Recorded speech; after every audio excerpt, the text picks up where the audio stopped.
The night was bitter cold as I stood on our front porch, my thin jacket doing little to shield me from the harsh December wind. My father's words still rang in my ears, each syllable sharp as ice. "Get out," he had said, his voice trembling with rage. "You're no daughter of mine." My name is Amanda Chen, and at 17, I became everything my traditional Chinese American parents feared: pregnant, unmarried, and according to them, a disgrace to the family name. I watched through blurry eyes as my mother lingered by the window, her face a mask of disappointment before she turned away, letting the curtain fall. The message was clear: I was alone now. The few possessions I'd managed to grab were stuffed into my school backpack. Some clothes, my phone charger, and the positive pregnancy test that had shattered my family just hours ago. My hand instinctively went to my still flat stomach, protecting the life growing inside even as my own world crumbled around me. Jason, my boyfriend and the baby's father, had disappeared the moment I told him. No calls, no texts, nothing. Just radio silence and blocked social media accounts. The coward's way out. I made my way down the familiar street where I'd grown up, past the maple tree I used to climb and the garden my mother tended so carefully. Each step felt like leaving another piece of myself behind. The streetlights cast long shadows as tears froze on my cheeks. Mrs. Rodriguez, our elderly neighbor, was the one who found me hours later, huddled on a park bench trying to stay warm. She had always been kind to me, sneaking me extra cookies when I was younger and teaching me Spanish phrases while she gardened. "Oh, mi niña," she whispered when I told her everything through chattering teeth. "Come inside before you freeze." Her small apartment was warm and smelled like cinnamon tea. She didn't judge or lecture, just listened as I poured out my fears between sobs. How could I raise a baby? Where would I live? What about school? The questions seemed endless. "One day at a time," she said firmly, wrapping a blanket around my shoulders. "First, you need a safe place to sleep. You'll stay here tonight, and tomorrow we'll figure out the next step." That night, curled up on Mrs. Rodriguez's lumpy couch, I dreamed of my mother. In the dream, she was in her garden, carefully pruning her beloved roses. But as I watched, the flowers withered and died under her touch, crumbling to dust. I woke up crying. The next few weeks passed in a blur. Mrs. Rodriguez helped me enroll in a program for pregnant teens, where I could continue my education while getting support and prenatal care. I found a job at a local diner, working the morning shift before classes. The hours were long and my feet ached constantly, but every dollar I earned went into a savings account for my baby. My parents never called. I would see my mother sometimes at the grocery store, but she would turn down another aisle, pretending not to notice me. My father's car would speed up if he passed me walking to work. It was like I had become a ghost in my own hometown, invisible to the people who had raised me. The other girls in my program became my lifeline. We shared our stories, our fears, and our dreams over lukewarm cafeteria food. Many of them had similar tales: families who couldn't accept their choices, boyfriends who vanished, futures that seemed to shrink with each passing day. But something unexpected happened as my belly grew. I found strength I didn't know I had. Each kick from my baby reminded me that I wasn't just fighting for myself anymore. I studied harder than ever, determined to graduate despite my circumstances. The diner manager noticed my work ethic and gave me more responsibilities, along with a small raise. When I felt my baby move for the first time, I was alone in my tiny rented room, studying for a chemistry test. The flutter was so faint I almost missed it, like butterfly wings against my skin. I pressed my hand to the spot, tears flowing freely as I whispered, "Hello, little one. I'm your mom." It was a girl. The ultrasound technician pointed out her tiny features on the grainy screen, her spine, her heart, her perfect little profile. I asked for extra printouts, secretly hoping to share them with my parents.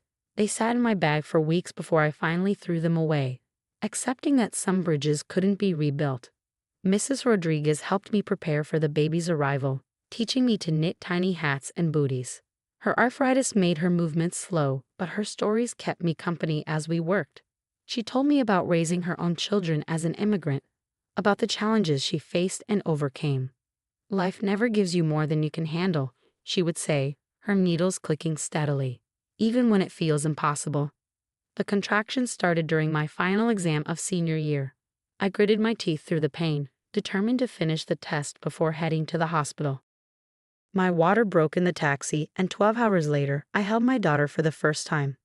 Lily Marie Chen came into the world at 6:43 am on a Tuesday, weighing 7 pounds 2 ounces. She had a full head of dark hair and my mother's eyes. As I counted her tiny fingers and toes, memorizing every detail of her perfect face, I made her a promise. "You will never doubt that you're loved," I whispered. Never. Mrs. Rodriguez was my only visitor in the hospital.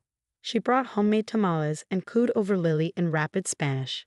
The nurses gave me sympathetic looks when no other family showed up, but I barely noticed. My whole world had narrowed to this small bundle in my arms. Graduation day fell 2 weeks after Lily's birth. I walked across the stage to receive my diploma with her strapped to my chest in a baby carrier, her weight a reminder of everything I fought for. There was no one in the audience cheering for me, but the other girls from my program whooped and hollered enough to make up for it. That summer passed in a haze of sleepless nights and endless diaper changes. I moved into a tiny studio apartment barely big enough for a bed and Lily's crib. But it was ours, paid for with my own money. The walls were thin and the neighborhood wasn't great, but it was home. Every morning, I would wake before dawn to feed Lily before dropping her at the daycare center next to the diner. The owner, Maria, had a soft spot for young mothers and gave me a discount on childcare. I worked double shifts whenever I could, saving every extra penny for our future. Sometimes, on my walks home, I would pass my parents' house. The lights would be on, shadows moving behind the curtains, life continuing as if I had never existed. Once, I saw my mother in the garden, and for a moment our eyes met. She looked older, tired. But before I could raise my hand to wave, she turned away, just like that night on the porch. I cried myself to sleep that night, Lily's soft breathing the only sound in our tiny apartment. But in the morning, I got up, put on my uniform, and kept going, because that's what mothers do. The years would pass, each one bringing new challenges and triumphs. But that first year, the year I lost my family but found myself, that was the hardest. And as I rocked my daughter to sleep each night, I wondered if my mother ever thought of us, if she missed the granddaughter she'd never met. I had no way of knowing then that 15 years would pass before I heard my mother's voice again, that when the phone finally rang, everything would change. 15 years can change a lot. I had worked my way up from waitress to restaurant manager, eventually saving enough to open my own small cafe. Lily had grown from that tiny baby into a bright, confident teenager who filled our home with laughter and music. The night the call came, I was going over the cafe's monthly expenses while Lily practiced violin in her room. The unknown number flashing on my phone made me hesitate before answering. Amanda.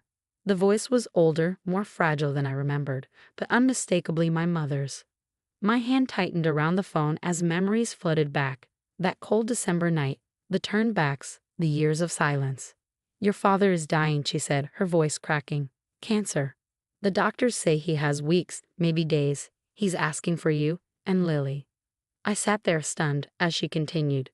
"I know we don't deserve to ask anything of you, but please, he wants to meet his granddaughter before." She trailed off, leaving the sentence unfinished. The violin music from Lily's room stopped, and I heard her footsteps in the hallway. "Mom, who's on the phone?" I covered the receiver with my hand. "Just a work call, sweetie. Keep practicing."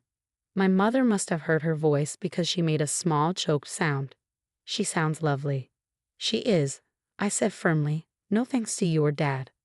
The silence that followed was heavy with 15 years of unspoken words. Finally, my mother spoke again, her voice barely above a whisper. "I know, I was wrong, Amanda. So terribly wrong." I closed my eyes, fighting back tears. How many nights had I dreamed of hearing those words? How many times had I imagined this moment of acknowledgement? But now that it was here, I felt nothing but a deep, aching exhaustion. "I need time to think," I said. "And I need to talk to Lily. This isn't just about me anymore." "Of course," my mother replied quickly. "Just, please don't wait too long." After hanging up, I sat at the kitchen table, my mind racing. The cafe's paperwork lay forgotten as memories crashed over me like waves. The day I told them I was pregnant. The look of disgust on my father's face. My mother's silence, perhaps more painful than his rage. Lily appeared in the doorway, violin still in hand.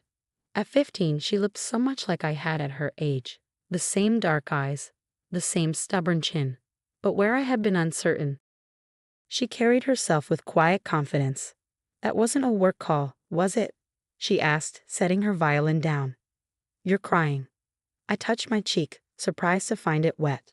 "No, it wasn't." "Come sit down, sweetheart. There's something we need to talk about." She listened quietly as I told her about my parents, about that night 15 years ago, about all the things I'd never had the courage to share before. Her face remained thoughtful, processing each detail with a maturity that made my heart ache. "So my grandfather is dying," she said when I finished, "and he wants to meet me." I nodded, watching her carefully. "Yes, but it's completely your choice. We don't owe them anything." Lily was quiet for a long moment, absently plucking at a loose thread on her sleeve. "I want to go," she said finally. "Not for them, but for you. You deserve closure, Mom." I pulled her into a tight hug, marveling at how wise my daughter had become. "When did you get so smart?" She grinned against my shoulder. "Must be all those books you make me read." The next morning, I called my mother back. Her answer was immediate, as if she'd been sitting by the phone waiting. "We'll come," I said, keeping my voice steady. "Tomorrow afternoon, but I have conditions." "Anything," she breathed. "First, this is about Lily. If Dad says one word, one single word, to make her feel unwelcome or unwanted, we leave. Second, I won't pretend the past didn't happen. No swept under the rug family reunion. And third, I took a deep breath. You need to hear our story. All of it.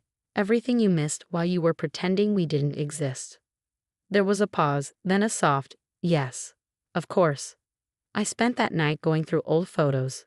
Lily's first steps, her first day of school, dance recitals, violin concerts, 15 years of memories they had chosen to miss. Each picture was a reminder of how much we'd accomplished on our own, but also of how much they had lost. Mrs. Rodriguez had passed away 5 years ago, but I still had the first baby hat she'd knitted for Lily. I packed it with the photos, a tangible piece of the woman who had been more family to us than our own blood. The drive to my parents' house the next day felt surreal. The neighborhood hadn't changed much. Same neat lawns, same trimmed hedges. My mother's roses still bloomed in the front garden, though they looked a bit wild now, less carefully tended. Lily squeezed my hand as we walked up the familiar path to the front door. "Ready?" she asked. I looked at my beautiful, strong daughter and felt a surge of pride. Ready. The door opened before we could knock. My mother stood there, smaller than I remembered, her hair now more gray than black. Her hands trembled as she reached toward me, then dropped to her sides. "Amanda," she whispered. "You came." Her eyes moved to Lily, widening slightly. I saw the recognition there, the sharp intake of breath as she noticed all the ways my daughter resembled her younger self. "Would you like to come in?" she asked, stepping aside. I nodded, guiding Lily forward with a hand on her back. As we crossed the threshold, I couldn't help but remember the last time I'd walked through this door, young, scared, and alone. But this time was different. This time, I wasn't that helpless teenager anymore. And this time, I wasn't alone. The inside of my childhood home felt smaller than I remembered. Family photos still lined the hallway walls, but they stopped abruptly at my senior year. The last ones taken before everything fell apart.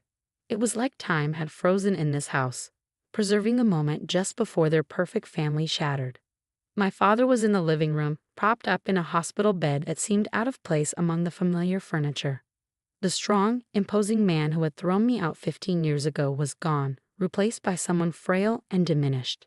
His eyes, though, were the same, dark and intense as they fixed on Lily. "So," he said, his voice rough, "this is my granddaughter." Lily stepped forward, her chin lifted slightly. "I'm Lily," she said clearly. "It's nice to meet you, though I wish it hadn't taken so long." I saw my father flinch at her words, but a ghost of a smile crossed his face. "Direct, like your mother," he said. "Please sit down. Both of you." My mother hurried to arrange chairs, her movements nervous and jerky. The silence that followed was heavy with unspoken words. Finally, my father spoke again. "I owe you both an apology," he said. "Though I know it's far too late." 15 years too late, I agreed, my voice steady. "Do you know what it was like, being 17, pregnant and homeless in winter? Having to rely on the kindness of neighbors because my own parents threw me away." My mother made a small, pained sound. "Amanda, we were trying to." "To what?" I cut her off. "To protect the family name." to teach me a lesson. Well, congratulations. The lesson I learned was that I could never count on either of you. I pulled out the stack of photos I'd brought, spreading them across the bed. This is what you missed. Lily's first steps, her first day of kindergarten, every Christmas, every birthday, every milestone you chose not to be part of. They leaned forward, hungry for these glimpses of the life they'd ignored. My mother's hand trembled as she touched a photo of Lily in her first ballet costume. You look just like your mother did at that age, she whispered to Lily. I wouldn't know, Lily replied quietly.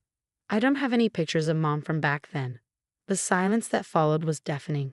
My father picked up a photo of Lily's elementary school graduation, where she'd won the Academic Achievement Award. You did well with her, he said finally. Better than we did with you. I did everything you said I couldn't, I said. Finished high school, built a career, raised an amazing daughter. All without your help or approval. And I own my own business now, I continued. The cafe on Maple Street, that's mine. I worked my way up from waitress to owner. Funny how the daughter you were so ashamed of turned out to be successful after all. My father's face crumpled, and for the first time in my life, I saw tears in his eyes. I was wrong, he said, his voice breaking. So terribly wrong. My pride, my stupid, stubborn pride cost me my daughter and my granddaughter. Yes, it did. I agreed. But that's not why we're here today. We're here because Lily deserves to know where she comes from, even if that history isn't pretty. And because I hesitated, then continued, because despite everything, you're still my parents. My mother reached for my hand, and this time, I let her take it. Her fingers were cold and shaking. Can you ever forgive us? She asked. I looked at Lily, who had been watching this exchange with quiet intensity. That depends, I said. Are you ready to be real grandparents? To show up for recitals, to remember birthdays, to be there when we need you?